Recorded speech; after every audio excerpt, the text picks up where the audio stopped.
points of that star. It's a 6-pointed star, right, with 6 triangles, right, each of which is 3, and it's 2 3s, right? So the idea is that 6 is when something is all-encompassing. It's all directions. Okay, so that's completion. That's the circle. It's the globe. Okay?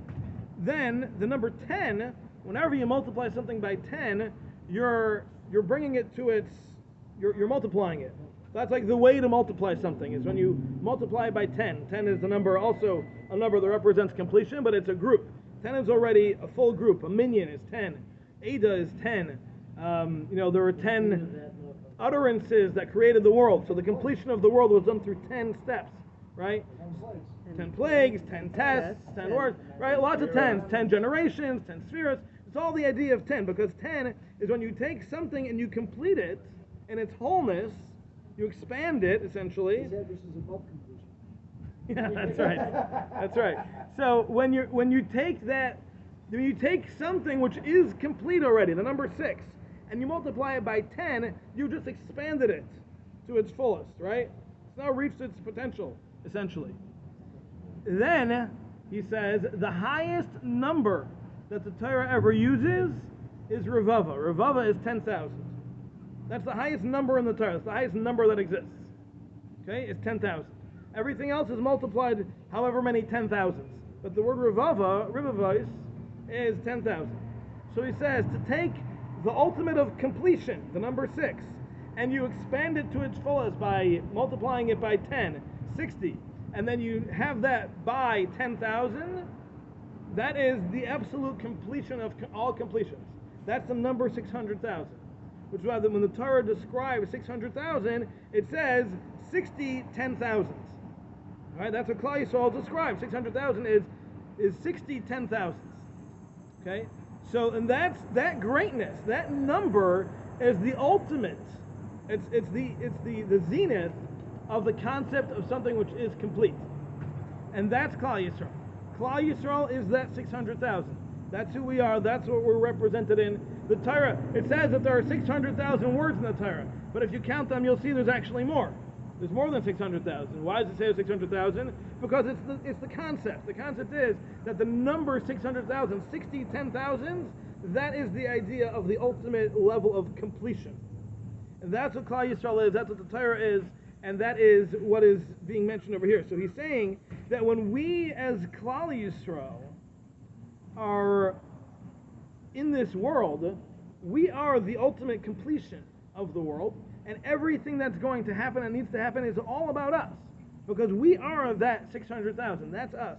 That is us today, every day. That's who we are. So that only happens when Klal Yisrael is doing something. Klal Yisrael, the 600,000, has to be working towards something in order for that completion to come to fruition.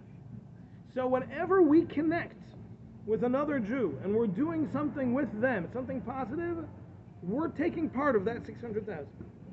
And that's the idea over here that the Ramchal is saying. So that's, Reb Chaim Friedlander says, that's the concept over here of why everyone benefits from the general, everyone benefits from the klal. Because everything that the klal does, we're talking about the ultimate completion of the world. We're talking about the highest of the high. The greatest accomplishment that is humanly possible is when you have Klal Yisrael doing something together. That's the real Jew. Yeah. And that's why the Torah was given when we reached a level of unity at the bottom of Har Sinai. Ve'yichan sham Yisrael neged har. Klal Yisrael encamped in the singular as one at the foot of the mountain, and that's when Hashem said, okay, it's time to give the Torah. Because when the 600,000 was unified completely, that's when the completion of the world can come to be. That's when the Torah can come to be. That's when the Torah can come down into this world. Because that 600,000 is the key. That's the number that Hashem said, I didn't give the Torah to Avram, Yitzchak, and Yaakov. I can give the Torah to you now that you are united at 600,000. That's the completion of the world. The Torah is going to join, because the Torah is also this concept of the completion of the world. Okay, so therefore, says Reb Chaim Friedlander, this is what the Ramchal means.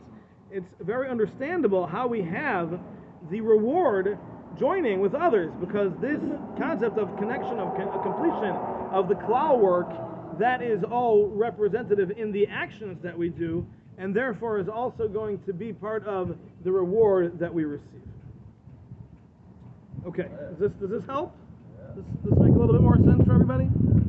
Okay, so that's the idea of connecting with others as far as accomplishing, being purified, being connected to this greater whole, or certainly to a greater individual at the very least, can have a very positive effect on a person and can also grant them reward that they wouldn't have otherwise been able to get on their own.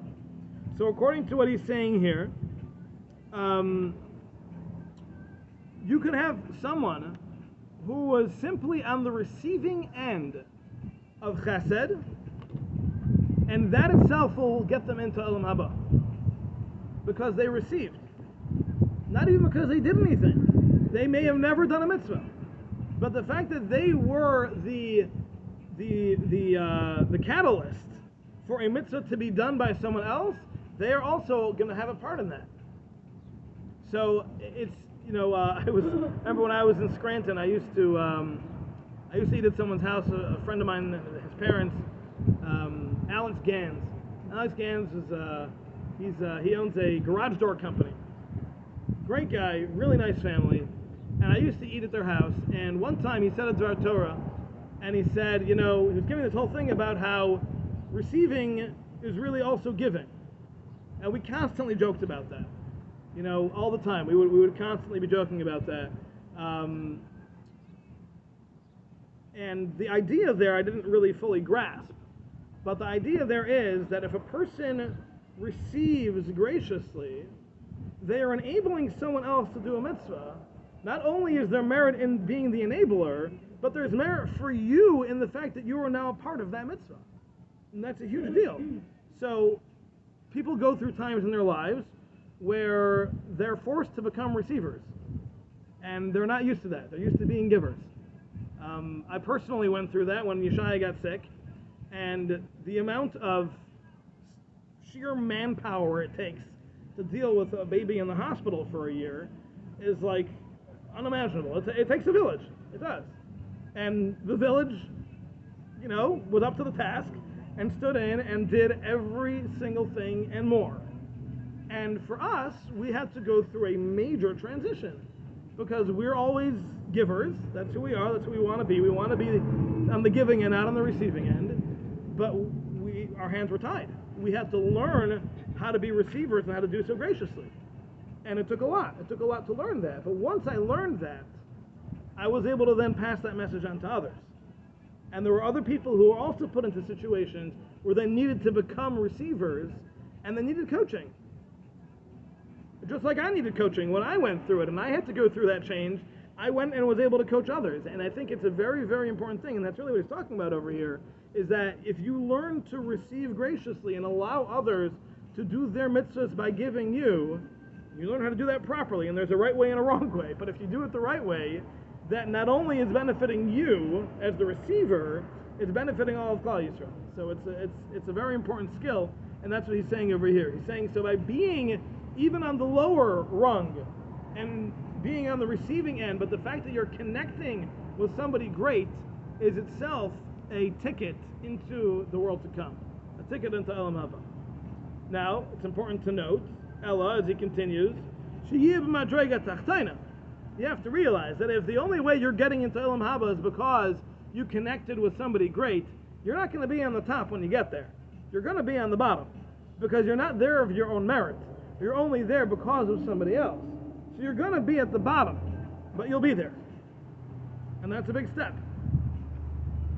Because that's the level of those who are connected to others, those who are relying and dependent on others. But it will come out that you're not going to be completely knocked out of eternity, of Olam Haba, if you simply connect. Only those who are not able to benefit and are not deserving of the world to come of their own accord, not of what they've done themselves, and also not because of connecting to anybody else. It means the only people who are going to be left out are people who not only were not meritorious on their own, but they also disassociated themselves from everyone who is.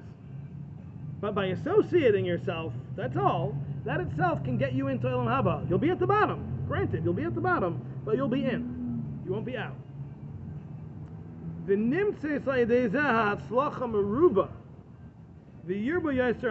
based on this system, there will be a tremendous amount of people who are saved from not making it into the world to come, and there will be so many more neshamas that will benefit from the world to come because of this system of simply associating with those who are righteous.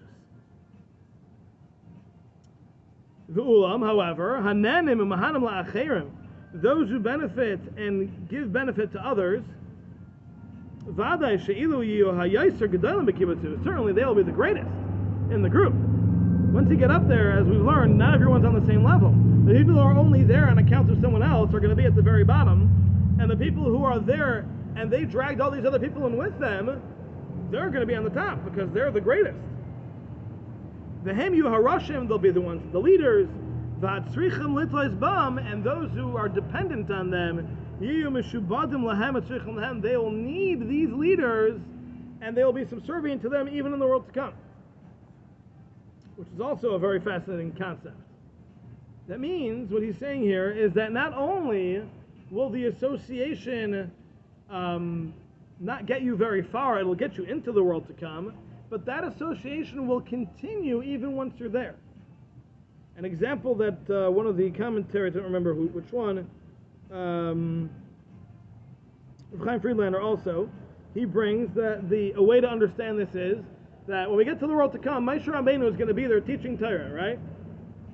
The person who did not learn Torah during his lifetime and did no mitzvahs, but simply associated, they paid their dues to their local synagogue and they associated, they consider themselves members of the tribe, right?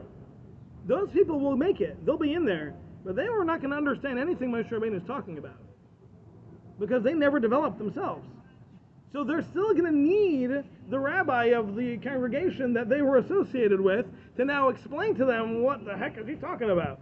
And he's then going to have to explain it. So they're going to remain connected and tied and needy, just like they were in this world. They're going to remain that way in the world to come. They're not going to be able to stand on their own feet. They're going to be there, and they'll be able to connect, but they're going to remain dependent on those who got them in there in the first place. So, if somebody is banking on Rav Nachman from Breslov to get them out of Olam Haza, get them into Olam Haba, they have to understand they're going to be stuck with him forever, which is not a bad thing. But, you're talking about being at the very bottom of the totem pole. But that's the system. Okay, so I believe the idea here, and again, he doesn't explain it really much more than that. But the idea here, he gets into a little more, so we'll talk about it more next week. But the concept here is that if, like Stephen was saying, somebody goes to Rav Nachman for Breslov's kever, his gravesite, and gives tzedakah, Rav Nachman will bring him into the world to come. So what does that mean? He had no connection with him.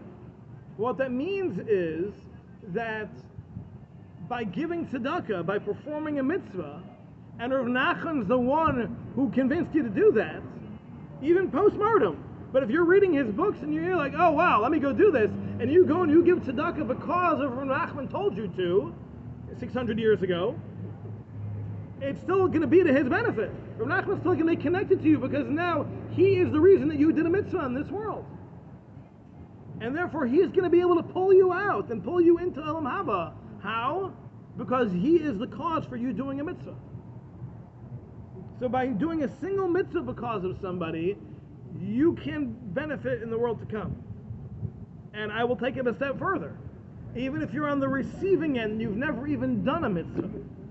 But if I, as a good Jew, give you tzedakah, and you accept that tzedakah, even though you've never done a mitzvah in your life, that itself will be enough to get you into Olam Haba. That'll get you into the world to come. Pretty fascinating concept. All right, we'll get into this a little bit more next week, but this is a very deep idea. I did a lot of digging to try to get to the bottom of it. This is about as deep as I got. It's about the best I can understand it. But we'll continue. We'll talk about it a little bit more next week. Emir Tzash. Are we here? I'm not telling. Oh, you want us to be able to... Yes, we're up to Ukadei. Well, I have to say, when the books aren't exactly the same. Right, because I'm not reading the English. Right, I'm just but translating it on my Your own. book is also different than ours, I think, a different version. Isn't that correct? The Hebrew is the same. Right, but I don't read the English. I translate it myself. So that's why it's not going to be exactly the same as it's in your book. But also, yeah, I'm sure the English in here is translated by someone else. So I'm sure the English will be different too. Well, thank you for coming. Thank you for coming. That's why souls travel in groups. Say again?